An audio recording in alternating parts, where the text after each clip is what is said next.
एका महत्त्वाच्या बातमीने जैसलमेर घराण्यानं एनसीईआरटीच्या 8व्या वर्गाच्या पुस्तकावरती आक्षेप घेतलाय। पूर्वजांच्या बलिदानाचा अवमान झाल्याचा आरोप जैसलमेर घराण्याने केलाय।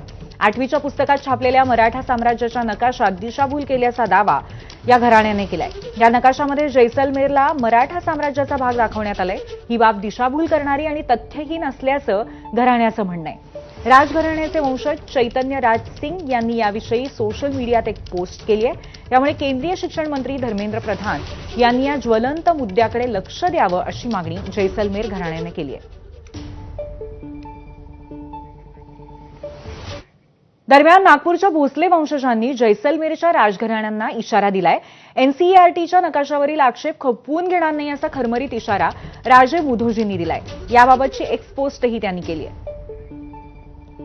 एक्सपोस्टमध्ये काय म्हटलंय आपण बघूयात। राजस्थानातले काही राजघराणी एनसीईआरटीच्या पुस्तकातील नकाशा अमान्य करतायत। हे खपवून घेतलं जाणार नाही, कारण महाराष्ट्राच्या वीरांनी रक्त सांडून इतिहास घडवलाय।